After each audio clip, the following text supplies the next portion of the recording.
हाय, good morning friends.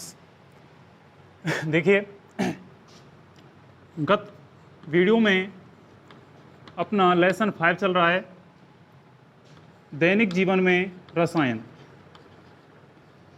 दैनिक जीवन में रसायन। पिछली कक्षा में हमने अम्ल क्षार के 3 संकल्पनाओं का अध्ययन किया था। साथ में ही अम्ल क्षार की संकल्पना के बाद अम्ल क्षार और लवणों के दैनिक जीवन उपयोग पढ़े थे और अम्ल क्षार के सामान्य गुणधर्मों के बारे में अध्ययन किया था। पाठ का नेक्स्ट चैप्टर है पीएच स्केल। आज जो हम यहाँ पर अध्ययन करने जा रहे हैं वो करेंगे पीएच स्केल का, कि पीएच स्केल क्या है, पीएच स्केल का निर्माण किसने किया था, कब किया था, क्या काम आती है पीएच स्केल, और पीएच स्केल पर किस प्रकार से हम अम्ल और क्षार का मान ज्ञात करते हैं। तो देखिए, जिस प्रकार से एक डॉक्टर हमारे शरीर का ताप ज्ञात करने के लिए तापमापी का उपयोग करता है, सेम उसी प्रकार से किसी विलयन में कि अम्लीय और क्षारीय प्रकृति का पता लगाने के लिए पीएच स्केल का उपयोग किया जाता है। सन 1909 में वैज्ञानिक थे जिनका नाम था सोरेनसन। सन 1909 में सोरेनसन नामक वैज्ञानिक ने पीएच स्केल का आविष्कार किया या पीएच स्केल विकसित की। बात यह आती है कि पीएच स्केल किसे कहते हैं, क्या परिभाषा देंगे अपन पीएच स्केल की, क्या डेफिनेशन देंगे। तो देखिए, किसी विलयन में उपस्थित हाइड्रोजन आयनों की सांद्रता ज्ञात करने के लिए जिस स्केल का उपयोग किया जाता है उसे पीएच स्केल कहा जाता है। दोबारा सुने, किसी विलयन में उपस्थित H+ आयन की सांद्रता ज्ञात करने के लिए जिस स्केल का उपयोग किया जाता है उसे पीएच स्केल कहा जाता है। उस विलयन में H+ आयन की सांद्रता कितनी है उसका पता लगाने के लिए हम किसका उपयोग करते हैं, पीएच स्केल का उपयोग करते हैं। पीएच स्केल में पी एक सूचक है। पी क्या है, एक सूचक है जिससे जर्मन भाषा के, कौन सी भाषा बच्चों, जर्मन भाषा के पुशांस शब्द से लिया गया है। जर्मन भाषा के पुशांस शब्द से लिया गया है जिसका अर्थ होता है शक्ति। क्या अर्थ होता है इसका, शक्ति, अर्थात हाइड्रोजन आयनों की शक्ति। आगे बात करते हैं कि पीएच किसे कहते हैं। कई बार एग्जामिनर प्रश्न पूछ लेता है कि पीएच किसे कहते हैं। एक तो प्रश्न बनता है पीएच स्केल किसे कहते हैं और दूसरा क्वेश्चन बनता है पीएच किसे कहते हैं खाली। तो देखिए, पीएच किसे कहते हैं। देखिए, पीएच का सूत्र इस तरीके से लिखा जाता है, पीएच बराबर -log10 H+। pH बराबर -log10 H+। तो pH की परिभाषा इसी के आधार पर देखते हैं कि किसी विलयन में उपस्थित H+ आयन की सांद्रता का ऋणात्मक लघुगणक pH कहलाता है। सूत्र के आधार पर ही परिभाषा हमको यहां पर वेरीफाई करनी है। किस प्रकार से करेंगे कि किसी विलयन में उपस्थित H+ आयन की सांद्रता का ऋणात्मक लघुगणक pH कहलाता है। H+ आयन की सांद्रता का ऋणात्मक लघुगणक pH कहलाता है। तीनों निशान यहां पर H+ भी है, माइनस भी है, लघुगणक, log10 को कहते हैं लघुगणक, लॉगरिथम। तो pH किसे कहते हैं, किसी विलयन में उपस्थित H+ आयन की सांद्रता का ऋणात्मक लघुगणक pH कहलाता है। इसको सूत्र के द्वारा इस प्रकार से व्यक्त करते हैं कि pH बराबर -log10 H+। अब होता क्या है कि H+ जो आयन होते हैं ये मुक्त रूप से नहीं पाए जाते हैं। H+ जो आयन होते हैं, हाइड्रोजन जो आयन होते हैं, ये मुक्त रूप से नहीं पाए जाते हैं, अर्थात ये जल योजित होकर के H3O+ आयन बनाते हैं, हाइड्रोनियम आयन बनाते हैं। जल योजित होकर क्या बनाते हैं, हाइड्रोनियम आयन बनाते हैं। इसलिए इसको इस तरीके से भी लिख सकते हैं कि pH बराबर -log10 H3O+। क्या लिख सकते हैं इसको, pH बराबर -log10 H3O+ लिखा जा सकता है, दोनों सही हैं। यदि लिखते हैं pH बराबर -log10H+, ये भी सही है हमारा, और pH बराबर -log10H3O+, ये भी सही है। अब देखिए, यदि हमें किसी विलयन की सांद्रता ज्ञात करनी, इसका pH मान ज्ञात करना है, तो pH मान कैसे ज्ञात करते हैं? देखिए, माना कि जो आसुत जो जल होता है, उदासीन जो जल होता है आसुत जल, उस आसुत जल का pH मान, यदि आसुत जल में H+ आयन और OH- आयन की सांद्रता है 1 × 10⁻⁷ मोल प्रति लीटर। माना कि आसुत जल है, उसका pH सांद्रता कितनी है H और OH की? 1 × 10⁻⁷ मोल प्रति लीटर। अब हम इसका pH मान कैसे ज्ञात करेंगे? तो देखिए, हमारे पास सूत्र है pH बराबर -log10H+, ठीक है। अब हमको क्या करना है, इस सूत्र में मान रखना है यहां पर। तो कैसे रखेंगे? pH बराबर -log10H+ का मान कितना है? 1 × 10⁻⁷ रख दिया मान रखने के पश्चात गुणा करते हैं, तो देखिए माइनस माइनस हो जाएंगे प्लस, ये आएगा 7 log 10। log 10 का मान होता है 1, और जब 7 का गुणा 1 से करते हैं तो कितना आता है? 7 आता है। तो यहां पर जल का pH मान कितना आता है? 7। अतः उस विलयन की प्रकृति कैसी होगी? उदासीन होगी। अब इसके बाद हम बात आती है कि pH स्केल पर किसी विलयन की अम्लीयता और क्षारीयता का पता किस प्रकार से लगाते हैं, उसको मैं यहां पर एक्सप्लेन कर रहा हूं आपके लिए। देखिए, माना कि ये हमारी pH स्केल है,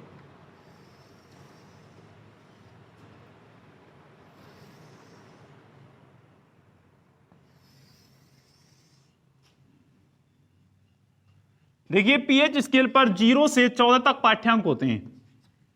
मध्य में पाठ्यांक 7 होता है।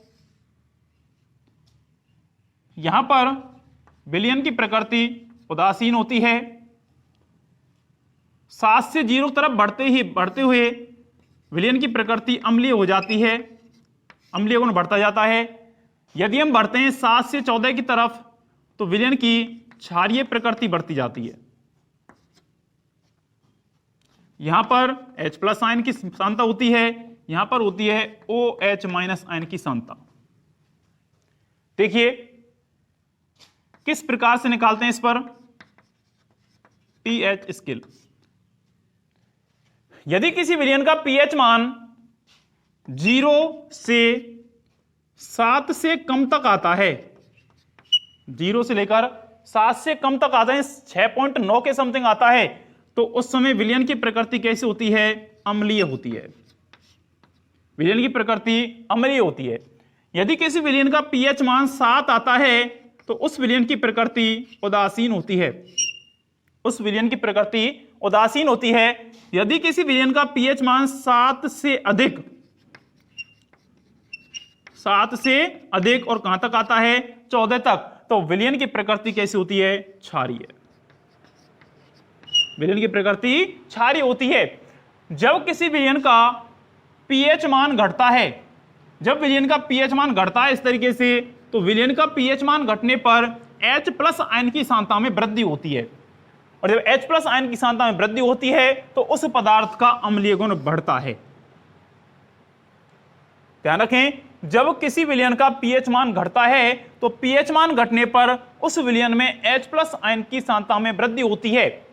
H+ आयन की सांद्रता में वृद्धि होती है, साथ में ही उस पदार्थ का अम्लीय गुण भी बढ़ता है। लेकिन जब pH मान 7 से 14 की तरफ बढ़ता है, जब विलयन मान 7 से 14 तरफ बढ़ता है, तो अम्लीय गुण खत्म हो जाता है, अम्लीय गुण कम हो जाता है, और क्षारीय गुण में क्या होती है? वृद्धि होती है। साथ में ही OH- आयन की सांद्रता में भी वृद्धि होती है। तो यह था आपका pH स्केल पर अम्लीय और क्षारीय प्रकृति का पता लगाना। इसके बाद बात आती है इस पाठ में दैनिक जीवन में pH का महत्व। pH स्केल के बाद अगला टॉपिक आता है दैनिक जीवन में pH का महत्व। देखिए, हमारे दैनिक जीवन में pH का काफी अधिक महत्व होता है, लेकिन कुछ 5 मुख्य महत्व आपके सिलेबस में यहां पर दिए हुए हैं। दैनिक जीवन में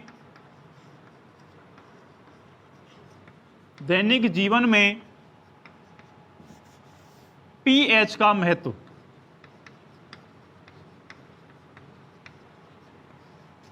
दैनिक जीवन में पीएच का महत्व, importance of pH in daily life. देखिए, दैनिक जीवन में पीएच का पहला महत्व है उदर में अम्लता। उदर में अम्लता, उदर में अम्लता। दूसरा है दंत क्षय, दूसरा है दंत क्षय। तीसरा है कीटों का डंक, कीटों का डंक। चौथा है अम्ल वर्षा, और लास्ट है 5वां मृदा की पीएच, मृदा की पीएच। एडिंग ध्यान रखें स्टूडेंट्स, दैनिक जीवन पीएच के निम्न 5 महत्व हैं। नंबर 1 उदर में अम्लता, नंबर 2 दंत क्षय, नंबर 3 कीटों का डंक, नंबर 4 अम्ल वर्षा, और नंबर 5 है मृदा की पीएच। एक एक का हम यहां पर विस्तार से अध्ययन करते हैं। तो पहला आता है उदर में अम्लता। देखिए, हमारा उदर जो होता है, हमारे उदर में जठर रस स्रावित होता है। क्या स्रावित होता है? जठर रस। हमारे उदर में जठर रस स्रावित होता है। इस जठर रस में HCl अम्ल पाया जाता है। कौन सा अम्ल पाया जाता है बच्चों? HCl अम्ल, हाइड्रोक्लोरिक अम्ल पाया जाता है। यह हाइड्रोक्लोरिक जो अम्ल होता है हमारे भोजन के माध्यम को अम्लीय बनाता है, साथ में ही भोजन के पाचन में सहायक भी होता है।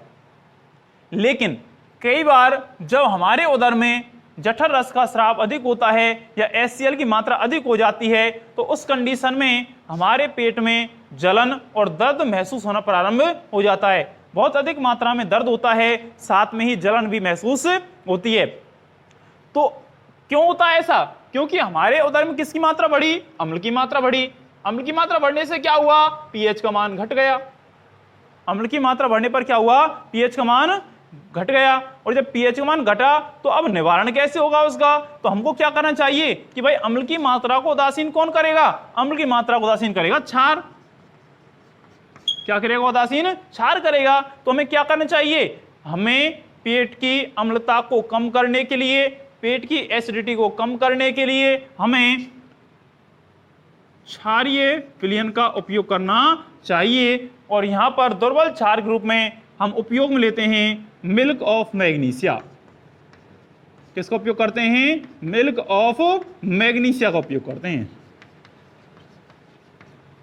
मिल्क ऑफ मैग्नीशिया का उपयोग करते हैं। यह हमारे शरीर में प्रति अम्ल के रूप में कार्य करता है। किस रूप में कार्य करता है? प्रति अम्ल या एंटासिड के रूप में कार्य करता है।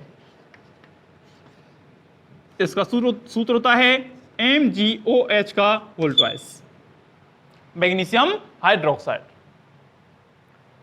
ध्यान रखें, पेपर में 1 नंबर का प्रश्न पूछा था कई बार कि हमारे उदर में अति अम्लता को दूर करने के लिए किस एंटासिड का या प्रति अम्ल का उपयोग किया जाता है? तो ध्यान रखें किसका उपयोग करते हैं? मिल्क ऑफ मैग्नीशिया या फिर मैग्नीशियम हाइड्रोक्साइड, MgOH का होल ट्वाइस। तो यह था आपका उदर में अम्लता।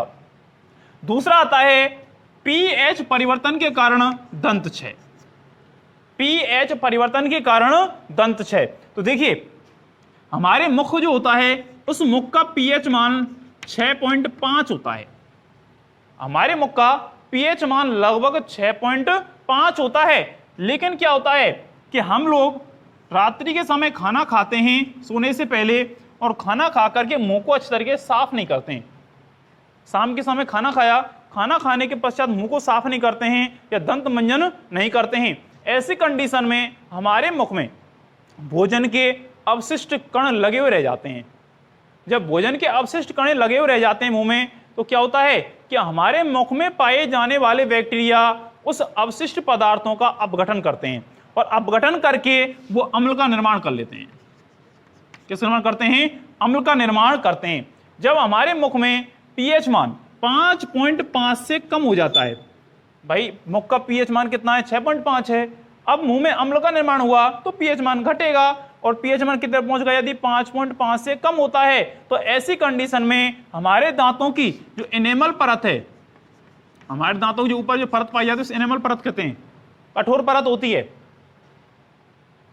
अम्ल क्या करते हैं? अम्ल इस एनेमल परत का ह्रास करते हैं, क्षय करते हैं, जिससे दांतों का क्षय प्रारंभ हो जाता है। जब दांतों का क्षय प्रारंभ हो जाता है तो इस कंडीशन में उस क्षय को रोकने के लिए हमें क्या करना चाहिए? उस दंत क्षय को रोकने के लिए हमें क्षारकीय दंत मंजन का उपयोग करना चाहिए।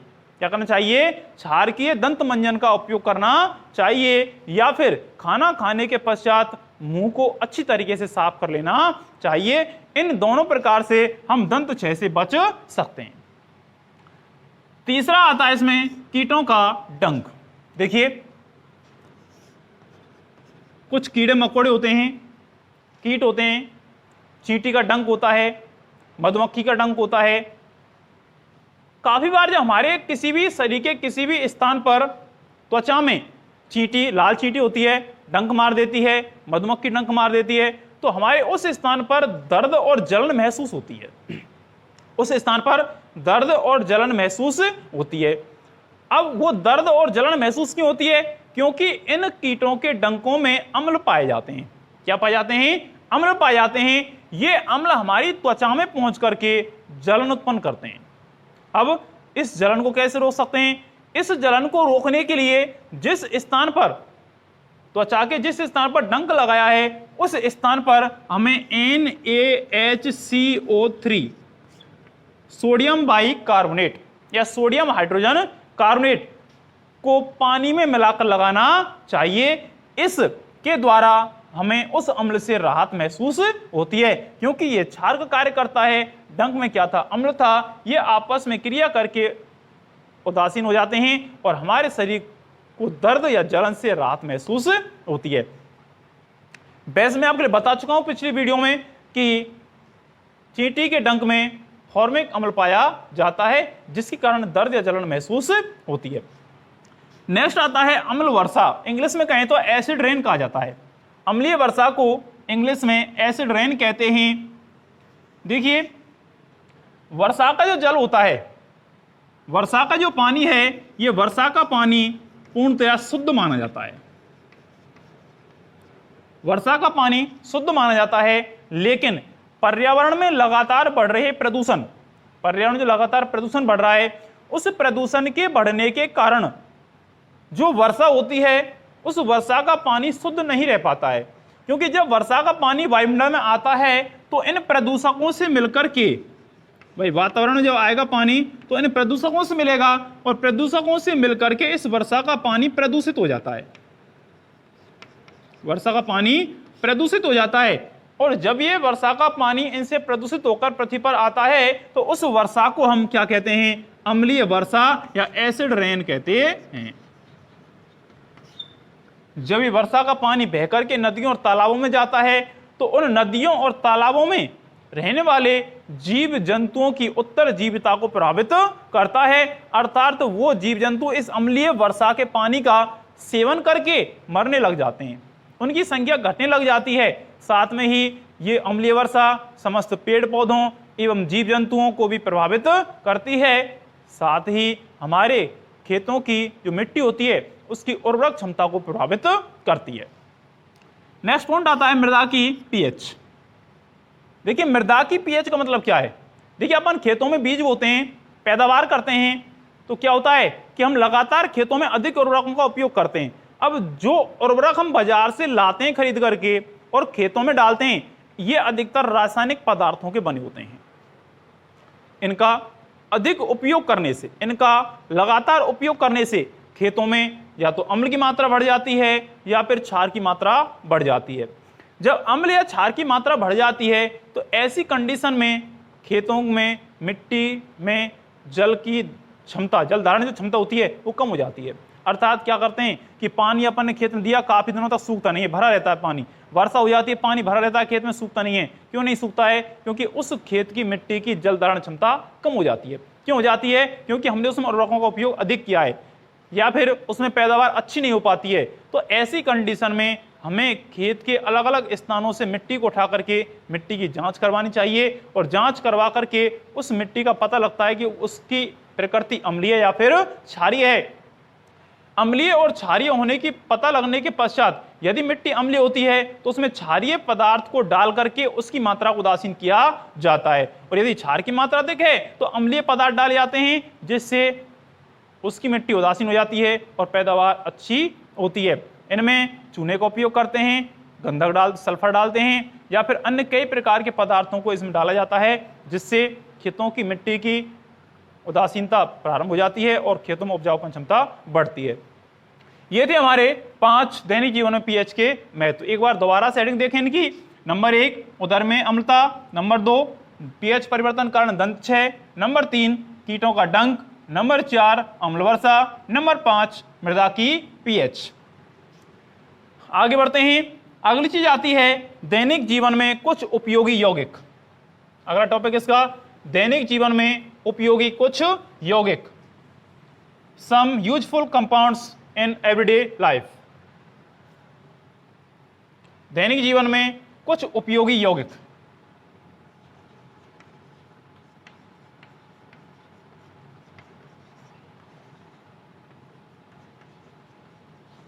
देखिए,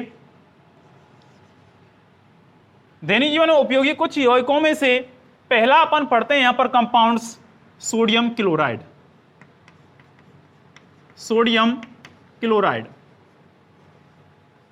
ध्यान से देखें यहां पर, सोडियम क्लोराइड। देखिए, सोडियम क्लोराइड का रासायनिक सूत्र NaCl होता है। सोडियम क्लोराइड का रासायनिक सूत्र NaCl होता है। इसे साधारण नमक भी कहते हैं। क्या कहते हैं इसको? साधारण नमक कहते हैं। देखिए, सबसे पहली बात यह आती है कि नमक को प्राप्त कैसे करते हैं। देखिए, नमक जो हम प्राप्त करते हैं वो सामान्यतः समुद्रों से करते हैं, क्योंकि समुद्रों में खारा पानी पाया जाता है। कैसा पानी पाया जाता है? खारा पानी पाया जाता है, लवण पाए जाते हैं। इन समुद्रों के किनारों पर छोटी छोटी क्यारियां बनाई जाती हैं। इन छोटी छोटी क्यारियों को लेगून कहा जाता है। इन छोटी छोटी क्यारियों क्या कहते हैं? लेगून कहते हैं। नमक निकालते समय समुद्रों में से खारे पानी को इन लेगूनों में भर दिया जाता है। लेगून से पानी वाष्पोत्सर्जन की क्रिया के द्वारा ऊपर चला जाता है, वाष्पित हो जाता है। उन क्यारियों में शेष नमक जमा रह जाता है नीचे। इस नमक को वहां से एकत्रित कर लेते हैं।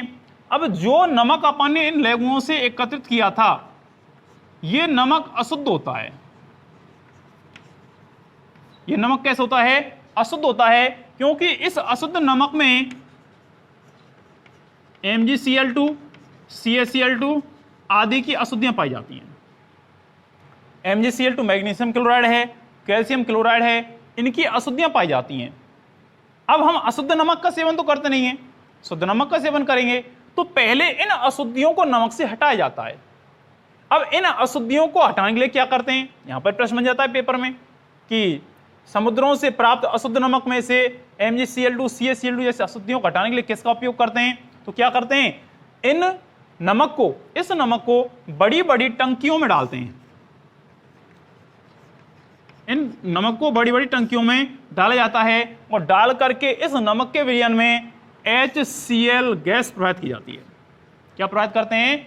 HCl गैस प्रवाहित करते हैं, जिससे नमक अवक्षेपित हो जाता है। जब नमक अवक्षेपित हो जाता है, शेष अशुद्धियां नीचे बैठ जाती हैं। इस अवक्षेपित नमक को टंकियों के ऊपर से हटा करके अलग कर लिया जाता है और अशुद्धियों को हटा करके अलग कर लिया जाता है। इस प्रकार से हम शुद्ध नमक प्राप्त करते हैं। बात यह आती है कि यह शुद्ध नमक जो होता है, इसका pH मान 7 होता है। इस शुद्ध नमक का pH मान कितना होता है? 7 होता है। निर्माण के बाद बात आती है इसकी गुण क्या क्या होते हैं इसके। NaCl के गुण क्या होते हैं? देखिए, पहला गुण होता है कि ये श्वेत ठोस पदार्थ है। पहला गुण क्या है? ये श्वेत ठोस पदार्थ है। श्वेत ठोस पदार्थ है। नेक्स्ट आता है कि नमक जल में अत्यधिक विलेय होता है। जल में विलेय होता है। जल में विलेय होता है। तीसरा गुण है इसका कि यह जल में आयनित हो जाता है। यह जल में आयनित हो जाता है। और एक गुण है इसका कि इसका गलनांक 1081 केल्विन होता है। इसका गलनांक कितना होता है? 1081 केल्विन। दोबारा देखें, चार मुख्य गुण होते हैं इसके। नंबर एक है, यह श्वेत ठोस पदार्थ होता है। नमक श्वेत ठोस पदार्थ होता है। दूसरा गुण है, जल में विलेय होता है, अर्थात जल में आसानी से घुल जाता है, जल में आसानी से आयनित हो जाता है। ये जल में आयनित होकर के Na+ और Cl- आयन देता है। और इसका गलनांक होता है 1081 केल्विन। कितना होता है इसका गलनांक? 1081 केल्विन। ये थे इसके चार गुण। चार गुणों के बाद अगले टॉपिक आता है इसका कि NaCl के उपयोग। पॉइंट है NaCl के उपयोग। देखिए, उपयोगों में पहला उपयोग आता है कि इसका मुख्य रूप से उपयोग साधारण नमक, अर्थात हम किस रूप में करते हैं? भोजन के रूप में करते हैं। किस रूप में करते हैं? भोजन के रूप में इसका उपयोग किया जाता है। नेक्स्ट उपयोग है इसका खाद्य परिरक्षण के रूप में। खाद्य परिरक्षण के रूप में, अर्थात खाद्य पदार्थों को खराब होने से बचाने के लिए इसका उपयोग किया जाता है। एक आता है हिमीकरण मिश्रण बनाने में। हिमीकरण मिश्रण बनाने में, जो बर्फ, फैक्ट्रियों में जो बर्फ जमाई जाती है, वहां पर बर्फ जमाने के लिए जो मिश्रण बनाया जाता है उसमें भी नमक का उपयोग करते हैं। हिमीकरण मिश्रण बनाने में इसका उपयोग करते हैं। और एक पॉइंट आता है इसका कि NaOH, NaHCO3, Na2CO3 और व्यंजक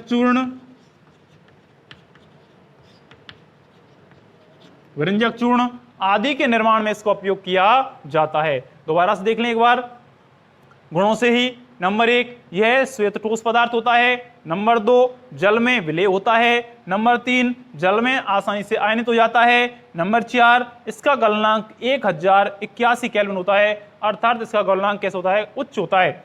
नेक्स्ट उपयोग क्या है? नंबर एक, साधारण नमक के रूप में भोजन में। नंबर दो, खाद्य परिरक्षण में इसका उपयोग करते हैं। नंबर तीन, हिमीकरण मिश्रण बनाने में इसका उपयोग करते हैं। और नंबर चार, NaOH, NaHCO3, Na2CO3 और व्यंजक चूर्ण बनाने में इसका उपयोग किया जाता है। ये होता है सोडियम हाइड्रोक्साइड, सोडियम बाइकार्बोनेट और सोडियम कार्बोनेट। इनके निर्माण में भी हम किसका उपयोग करते हैं? NaCl का उपयोग करते हैं। तो ये बात थी अपनी किसकी? सोडियम क्लोराइड के निर्माण, गुण और इसके उपयोग। नेक्स्ट यौगिक आता है इसमें सोडियम हाइड्रोक्साइड।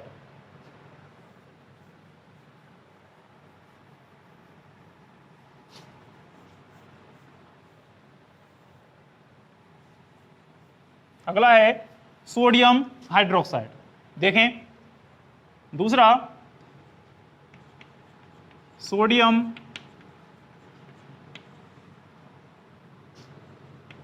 हाइड्रोक्साइड। देखिए, सोडियम हाइड्रोक्साइड का रासायनिक सूत्र होता है NaOH। क्या होता है इसका सूत्र? NaOH होता है। इसको साधारण भाषा में या सामान्य नाम इसका होता है कास्टिक सोडा। सामान्य नाम है इसका कास्टिक सोडा, इसको सामान्य रूप से अपन कहते हैं। बात ये आती है कि सोडियम हाइड्रोक्साइड का उत्पादन कैसे किया जाता है। इसका उत्पादन कैसे करते हैं? तो देखिए, सोडियम हाइड्रोक्साइड का उत्पादन NaCl के विद्युत अपघटन द्वारा किया जाता है। उत्पादन कैसे करते हैं? सोडियम क्लोराइड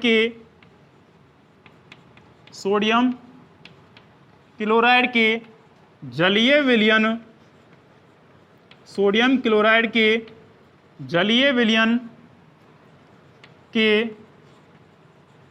विद्युत अपघटन द्वारा सोडियम हाइड्रोक्साइड का निर्माण किया जाता है। इस क्रिया में 3 चीजें बनती हैं। एक बनता है सोडियम हाइड्रोक्साइड, एक बनता है हाइड्रोजन गैस और एक बनती है क्लोरीन गैस। 3 चीजें बनती हैं जिसमें से क्लोरीन गैस एनोड पर प्राप्त होती है, कैथोड पर हाइड्रोजन गैस प्राप्त होती है और कैथोड के नीचे ही विलयन के रूप में NaOH प्राप्त होता है। ध्यान रखें, क्लोरीन गैस एनोड पर मुक्त होती है, हाइड्रोजन गैस कैथोड पर मुक्त होती है और कैथोड के नीचे ही सोडियम हाइड्रोक्साइड का विलयन प्राप्त होता है। अब बात आती है यहां से आगे कि रिएक्शन किस प्रकार से होती है इसकी। देखिए, रासायनिक अभिक्रिया पढ़ें कि रासायनिक अभिक्रिया किस प्रकार से होगी इसकी। मैंने ऊपर लाइन लिखी है आपके लिए, एक देखिए ध्यान से गौर से, कि सोडियम क्लोराइड के जलीय विलयन के विद्युत अपघटन द्वारा इसको प्राप्त किया जाता है। तो देखिए, सोडियम क्लोराइड का सूत्र होता है NaCl प्लस जल डालेंगे जब जाकर जलीय विलयन बनेगा तो NaCl प्लस H2O बनेगा। क्या बनना है? NaOH। Na क्रिया करेगा H2O के साथ में, ये बनाएगा NaOH सोडियम हाइड्रोक्साइड। और मैंने आपके लिए अभी बताया था थोड़ी देर पहले कि 2 गैस मुक्त होती है यहाँ पर, क्लोरीन गैस और हाइड्रोजन गैस। तो एक तो बनती है Cl2 गैस और एक बनती है हाइड्रोजन गैस। एक बनेगी क्लोरीन गैस और एक कौन सी बनती है? हाइड्रोजन गैस का निर्माण होता है। इसको कहते हैं सोडियम क्लोराइड। सोडियम क्लोराइड, इसको आप जानते हैं क्या है? ये जल। ये क्या है? Sodium hydroxide. सोडियम हाइड्रोक्साइड ये है आपकी क्लोरीन गैस। क्लोरीन गैस और ये है आपकी हाइड्रोजन गैस। हाइड्रोजन गैस देखिए, NaCl का जलीय विलयन है, एक क्यों लगाएंगे। NaOH जलीय विलयन प्राप्त होगा, इसको एक क्यों लगाएंगे। क्लोरीन गैस है और हाइड्रोजन भी क्या है? गैस। देखिए, अधिकांश समीकरणों में मैंने आपके लिए इस प्रकार के कुछ चिन्ह लगाए, ए क्यू है, जी है, ये वगैरह लगा रखे हैं। क्या चीज होती है इनको आप सुन लें एक बार। मैंने ए क्यू इस तरीके से लगाया है, कई स्थान पर एस लगाते हैं, कई स्थानों पर एल लगाते हैं, कई स्थानों पर हम जी लगाते हैं। ये 4 चीजें लगाई जाती हैं, 4 प्रतीक चिन्ह लगाते हैं। ये 4 प्रतीक चिन्ह क्या होते हैं?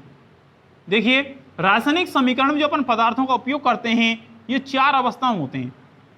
एक होता है ठोस, एक होता है द्रव, एक होता है गैस और चौथी होती है जलीय विलयन या जलीय अवस्था।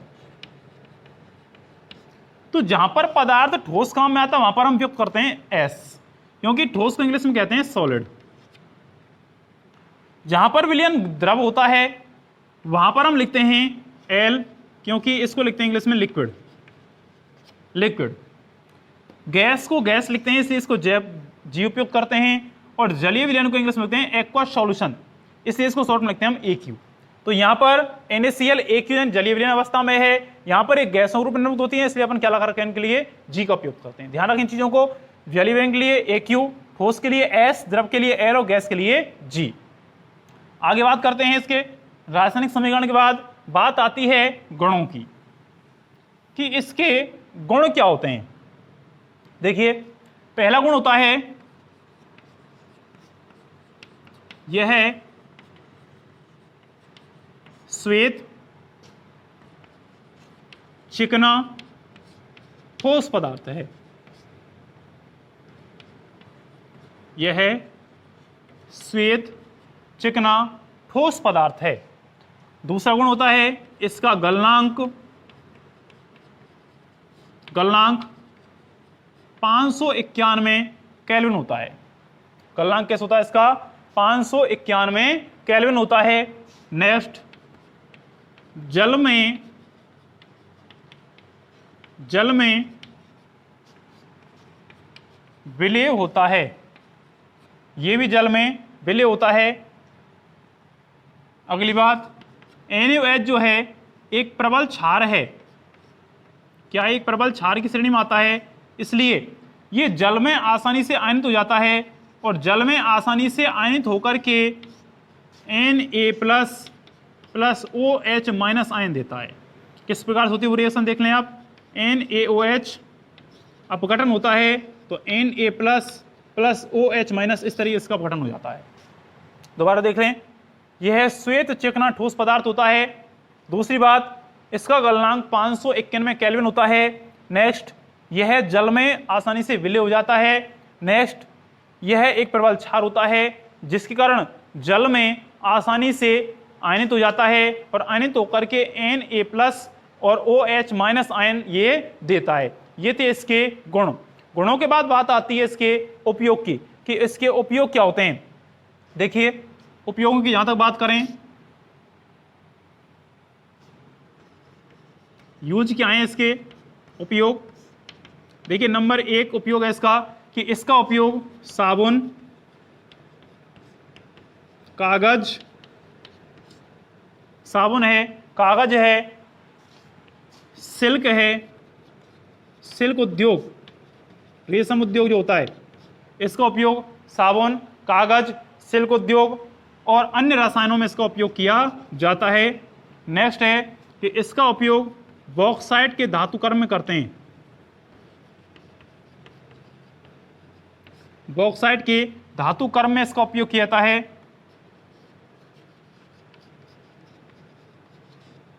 धातुकर्म में, बॉक्साइट के धातुकर्म में इसका उपयोग करते हैं जिससे एल्युमिनियम धातु प्राप्त की जाती है। नेक्स्ट है पेट्रोलियम के शोधन में। पेट्रोलियम के शोधन में, पेट्रोलियम के शोधन में इसका उपयोग करते हैं। एक, प्रयोगशाला अभिकर्मक रूप में इसका उपयोग किया जाता है। प्रयोगशाला अभिकर्मक के रूप में इसका उपयोग करते हैं। और एक उपयोग और होता है इसका वसा और तेलों के निर्माण में।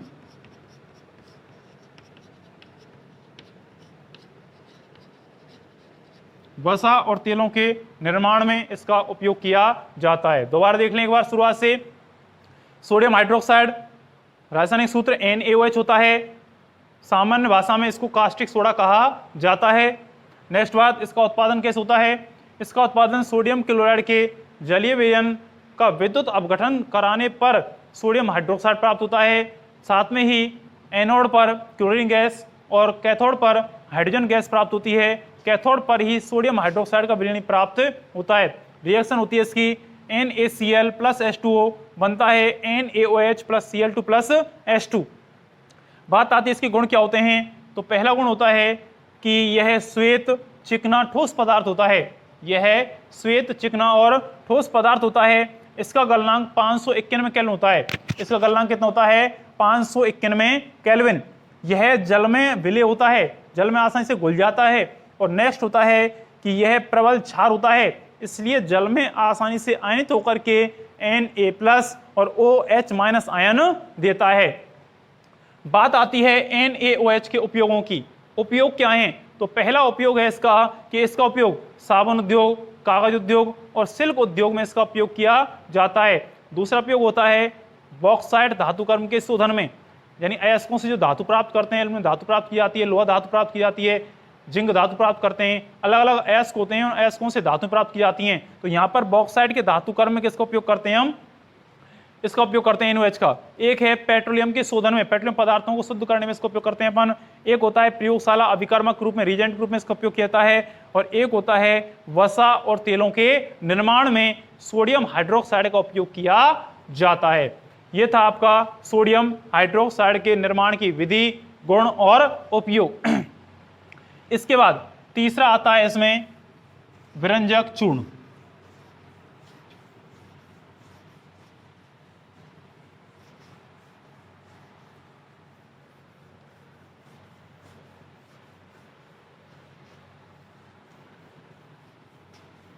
तीसरा है विरंजक चूर्ण।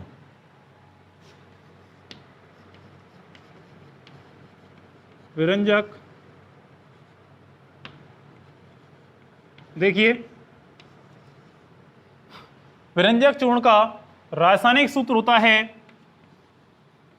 CaOCl2। CaOCl2 इसे का रासायनिक सूत्र होता, रासायनिक नाम होता है कैल्शियम ऑक्सीक्लोराइड। कैल्शियम ऑक्सीक्लोराइड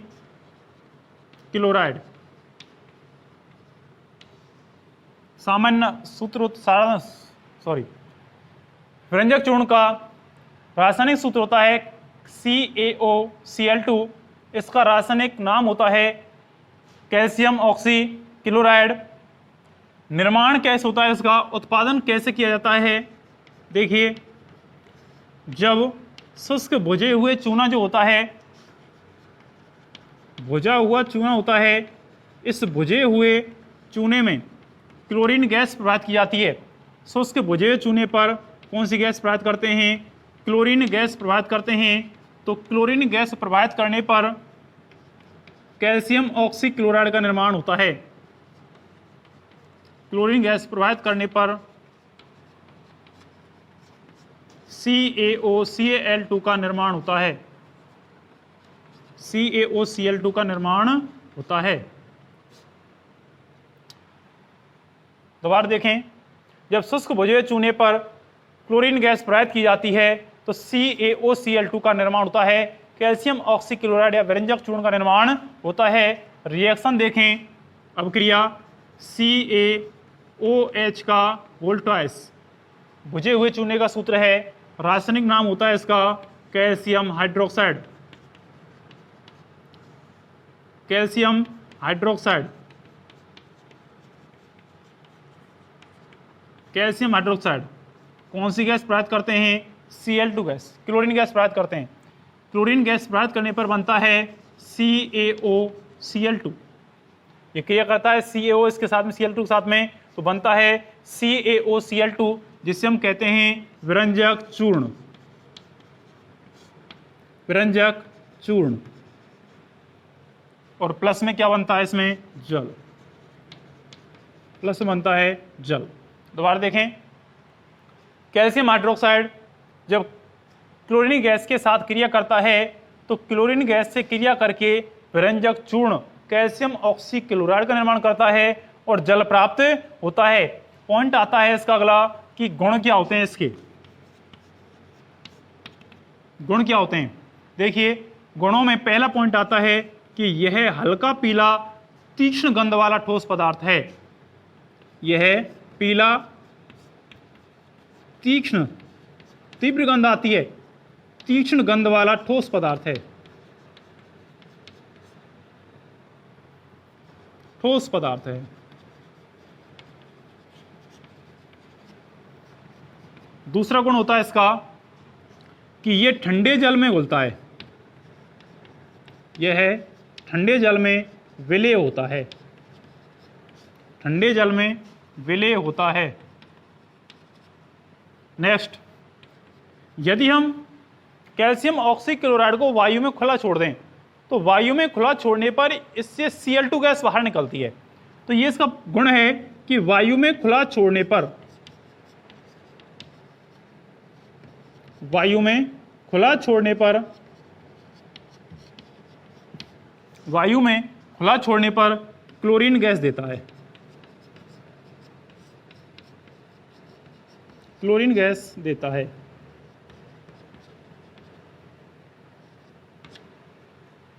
एक पॉइंट इसका यह है कि यह तनु अम्लों से अवक्रिया करता है।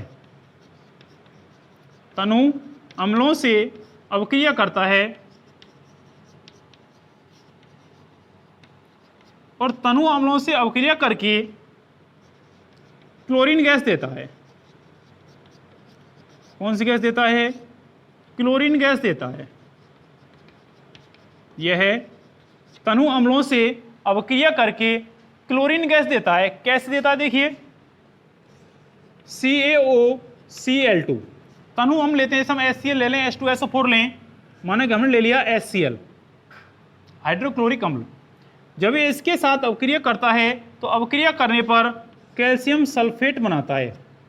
Calcium sulphate, sorry calcium chloride, calcium chloride बनाता है।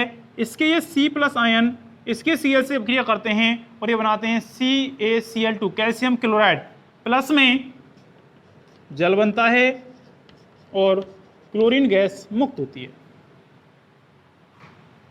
इसी प्रकार से ये CaOCl2 H2SO4 सल्फ्यूरिक अम्ल के साथ अपक्रिया करता है और सल्फ्यूरिक अम्ल के साथ अपक्रिया करके बनाएगा CaSO4। ये Ca क्रिया करेगा SO4 के साथ में, CaSO4 कैल्शियम सल्फेट बनाता है और प्लस वही जल और क्लोरीन गैस निर्मुक्त होते हैं। तो पॉइंट था कि तनु अम्लों से अपक्रिया करके ये क्लोरीन गैस देता है। कैसे देगा?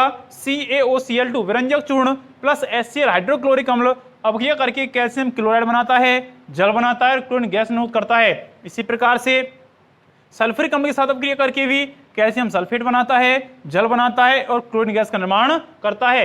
एक पांचवा गुण और होता है इसका, और पांचवा गुण ये होता है इसका विरंजक चूर्ण का कि विरंजक चूर्ण से जो मुक्त क्लोरीन गैस होती है ये जल के साथ संयुक्त हो जाती है। जो विरंजक चूर्ण से क्लोरीन गैस बाहर निकलती है ये जल के साथ संयुक्त होती है और जल के साथ संयुक्त होकर के नवजात परमाणविक ऑक्सीजन बनाती है। कैसे बनता है कि एक तो बनता है HCl और दूसरा बनता है साथ में O। ये H2Cl से क्रिया करेगा, HCl बनाएगा और प्लस में बनता है खाली O। इसे नवजात परमाणविक ऑक्सीजन कहते हैं, परमाणविक ऑक्सीजन। इसका एक उपयोग होता है उद्योग धंधों में। उपयोग क्या होता है इसका? वस्त्र जो उद्योग होते हैं उनमें या अन्य उद्योग धंधों में रंगीन पदार्थ को ये नवजात परमाणविक ऑक्सीजन रंगहीन पदार्थों में बदल देता है, रंगीन पदार्थों में बदल देता है। दोबारा देखें एक बार गुणों को।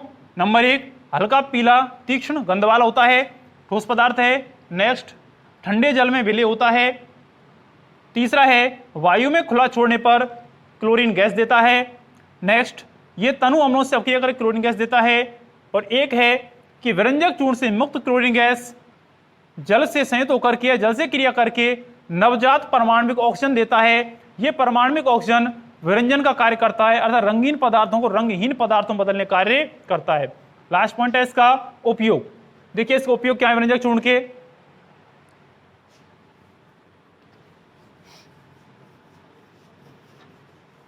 देखिए उपयोग क्या होते हैं इसके। पहला उपयोग होता है इसका वस्त्र उद्योग में। कौन से उद्योग में? वस्त्र उद्योग में इसका उपयोग किया जाता है विरंजन के रूप में। नेक्स्ट कागज उद्योग में, कागज उद्योग में पहला उपयोग है वस्त्र उद्योग में। दूसरा है कागज उद्योग में। नंबर तीसरा है पेयजल को शुद्ध करने में, पेयजल को शुद्ध करने में, जो पीने का पानी होता है उस पीने के पानी को शुद्ध करने में इसका उपयोग करते हैं। एक होता है प्रयोगशाला में अभिकर्मक के रूप में, प्रयोगशाला में अभिकर्मक के रूप में। और एक होता है रोगाणुनाशक के रूप में, रोगाणुनाशक के रूप में। दोबारा देख रहे हैं विरंजक चूर्ण के उपयोग। नंबर 1 वस्त्र उद्योग में विरंजन के रूप में, कागज उद्योग में इसका उपयोग किया जाता है। पेयजल को शुद्ध करने में, पीने के पानी को शुद्ध करने में इसका उपयोग करते हैं। प्रयोगशाला में अभिकर्मक के रूप में इसका उपयोग किया जाता है और रोगाणुनाशक के रूप में भी इसका उपयोग किया जाता है। आज के लिए इतना ही बहुत। कल हम आगे पढ़ाएंगे आपके लिए बैंकिंग सोडा के निर्माण की विधि, गुण और उपयोग। धन्यवाद।